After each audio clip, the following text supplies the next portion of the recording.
Do you ever wonder how much of you has materialized? Like, if what F. Scott Fitzgerald says is true and our lives are defined by opportunity, even the ones we miss, then how much remains in the ether? And I don't think it's about playing a game of what if. You know, that would be endless. It would be self-defeating. No one's perfect. I don't even really think it's about making a right turn instead of a left. Because as long as you're moving, and moving with conviction, life ultimately brings you where you need to be. But more, my concern is the steps never brought to pavement. My ideas unhatched, my opportunities I either knowingly or unknowingly left on the shelf. Because it didn't seem real enough. Like a Broadway play between my ears that as a spectator I knew would end. After all, that's what stories do. How much of ourselves have we cast aside as simply the things we don't say out loud? At first, it's infinite. We've yet to be taught to limit because limits aren't things, they're ideas, and ideas must be adopted. That's why they say some of life's best things were done by people too ignorant to know they were impossible, too naive of the notion that they couldn't say them out loud. Then it's comparison. They have what I want, but it was meant for them and not me. How delusional to think I could have it. How crazy to think that life has yet to be written, and I am an author. My date is with normalcy in the box where I keep those things we don't say out loud, and then we look around and we see highlight reels, we see awards and vacations and smiles, but we don't stop to think maybe they're just like me. Maybe they're people who struggle and question themselves and doubt the road ahead. No, it must be the paths diverged. They took happiness and I took those things we don't say out loud. And then there's everyday life when things don't go as planned, when the world presents curveballs and you haven't learned to hit off speed, so you feel small and you feel inadequate and ill-equipped, and you could reach out, but that's not cool, that's not right. That's something that you don't say out loud, but we keep it in, like all in, and eventually it becomes the if-onlys and I wish I hads. It's the quiet envy gazing longingly towards those who just cared less, who realize maybe life's not as serious as we make it out to be, who turn thoughts to things not by burying but by embodying them. And maybe that's the trick, to unlock the gate, keeping your perceived reality from the possibility of a new one, the one you could create if only you promoted your fleeting thoughts to forward progress. See, dreams can fail to come to fruition in two places, in your head and outside of it. But at least outside it has a chance. At least outside you can take the common, normal, everyday background and make it the backdrop to your movie, where you play a lead role. But it must be accepted and acknowledged, not thought of or even whispered, but screamed, so that the details and the trivialities that exist now work for you. That's right, they are now yours. Not because you thought about it, but because you reached out a hand and you took. You asked the world for something.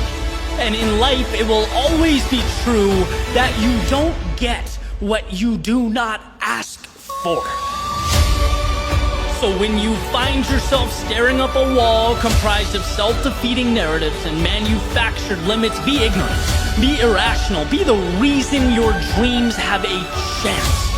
And when you look around and you see more and wonder why you don't have it, know that you can. You're allowed to. If you sacrifice, you will. But you must believe you are worthy of it. Not in the back of your head where you keep your locker combo and movie quotes, but in reality, where words bounce off lips. And when you feel like life is treating you unfairly, like they're happier or have it better, know that life is peaks and valleys, not just for you, but for everyone. And how you internalize that and carry on makes the difference. And when you feel lost or stuck, you are not hopeless, but in progress, being broken down so that you can be reconstructed, stronger, better. Victory is not in hiding those struggles, but accepting them as the difference, as the reason you created the miraculous. Not because you had dreams, but because you said them out loud.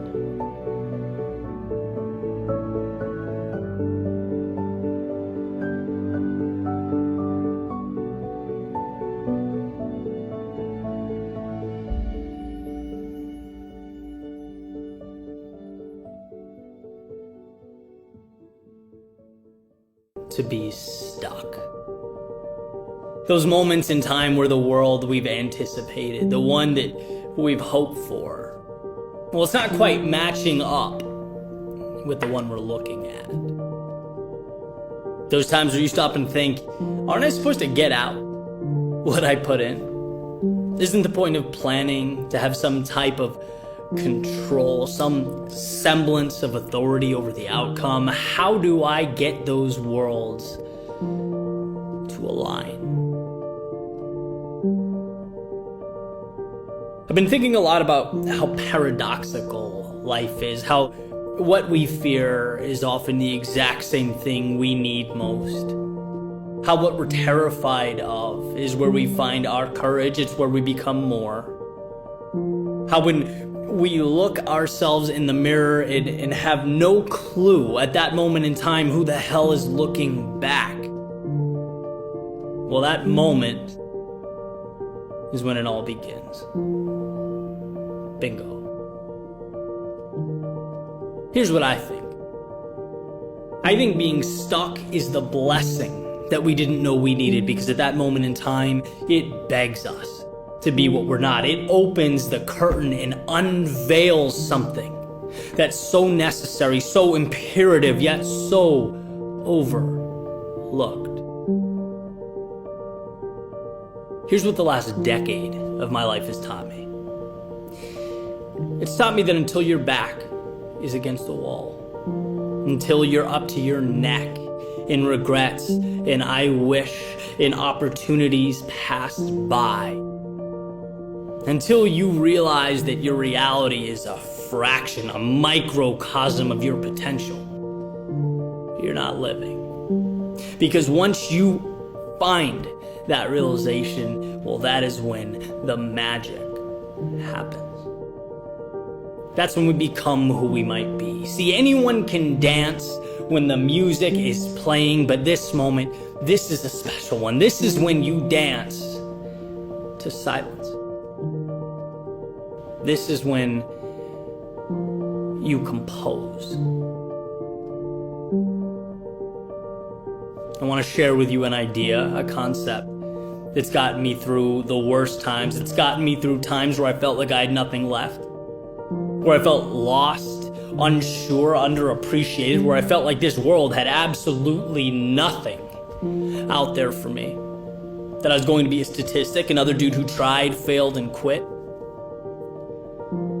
It's this. It's that you are always one decision, one move, one step away from a totally different life. Not sometimes or during the best of times, but always. And I'm not talking about the home run ball. I mean, sure, those are great, but they're shooting stars, the anomaly. I'm talking about getting on base. I'm talking about, one, believing there's a journey out there, that it's possible, and two, that you are worthy of that pursuit. Can you do one thing that makes you, even for a moment of time, remember who you are, feel the power, the contentment, the adrenaline of momentum? See, the road to redemption is always a light switch away. We just have to remember to reach for it. I love the idea that darkness is a temporary state. It's in its definition. Darkness is nothing more than an absence of light, calling on us to come in and be that flicker, that spark that changes the dynamic of everything. No miracle, no monumental situation, just a spark that grows and grows and becomes the wildfire that changes your reality. The same one that's existed in your soul the entire time. You're not stuck. You're simply starting. Yesterday might have been brutal. It might have been life-changing. It might have been so exhausting that it's hard to look back and even comprehend. But when that storm passes, and they all do, they leave us renewed. Sometimes learning we can survive is the best gift we receive, because guess what? Life threw everything but the kitchen sink at you, and you're still here, still standing, a little wiser, a little braver, a little stronger, a little better prepared for whatever comes next. Not defined by the storm, but what you do in its wake, what you build with the pieces. Listen, today is yours. All you have to do is decide to reach out and make it so.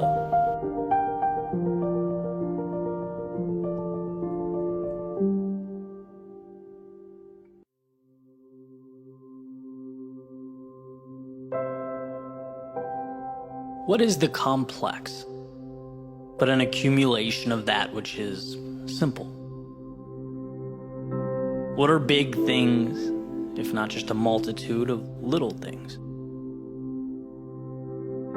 There's comfort in the understanding that all we have in life, all there is simplicity, easy to understand pieces.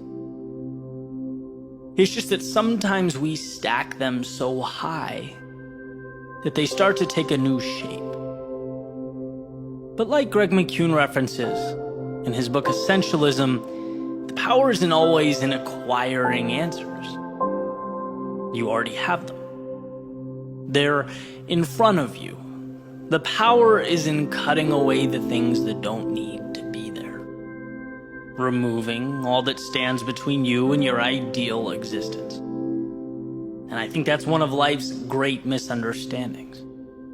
We don't need to find more.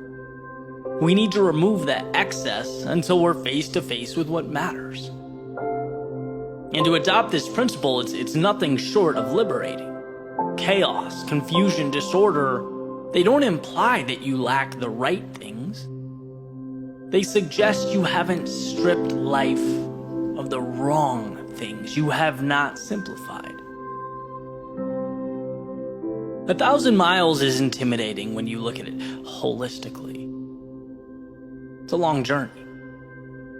But it's just a collection of steps, and well, shouldn't we find solace in the fact that anyone can take one step?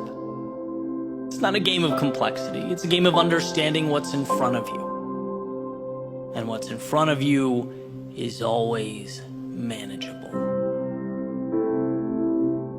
So much of our stress stems from forgetting what that journey is made of. Whether it's a change in career, mastery of an art, some kind of personal transformation, the result we want. When looking at it from the starting line, it's too complex to understand, too many pieces stacked up. So let's break it down. Let's find the foundation. What's really there? What are the 1, 2, 3 things we need to do? What is that golden question? What matters? If you lose sight of that, then you will stumble through life. I've learned this. I've lived it.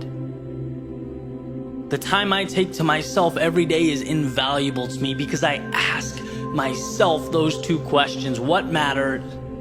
And what are the simple steps I need to take? Right? What can I remove? I was talking about this during an interview this week. My personal growth. And one of the most important aspects has been the understanding and the zeroing in on what's important. I used to take so much pride in composing the background music to these speeches, end to end. Right? I used to love to be able to say I did it all. That was, so I thought, the great differentiator. But ultimately, I learned to take a step back and ask what matters here. What do you care about? It's the storytelling that I love. It's the impact. And let's be real, no one cares who wrote the background music. It's holistically, how does the piece make you feel? Right? And this understanding allowed me to cut away, license the music, save 2 days a week, acquire clarity, and realize my goal is not to be Mozart. My journey is to be one of the great communicators, storytellers of our time, and if a day goes by where I'm not taking a little step towards that, it's the wrong move. Small example in the grand scheme of things, but right on point. It's the power in understanding what matters that makes a difference, that allows you to grow, evolve. And I'm confident that this not only applies to long-term pursuits, but also our challenging times, the dark moments, the periods of uncertainty and discontent. Same concept. Where do you want to be, and how do you get there? What's the simple thing you can do to close that gap? Because you are never helpless. You can always do something. And my friends, those little somethings ultimately evolve into everything. And when we put our phone away, step beyond the noise, spend time with ourselves, we can see how much of life is running in place. Stacking and stacking pieces that aren't even part of the masterpiece we're trying to assemble. If you want answers, start with the understanding that they're buried under mountains of things you don't need. So cut away. Cut away the people and places and things that convolute your story. Cut away the exhaustion of time that provides no value in return. Cut away the thoughts that make life more complex than your journey from where you are to where you'd like to be. As you stand right now, you have everything you need, and there's nothing greater than that, nothing more powerful than that understanding. So why not step outside the complexity that you've manufactured, that you're living in, into a world of clarity, simplicity, and capture what matters.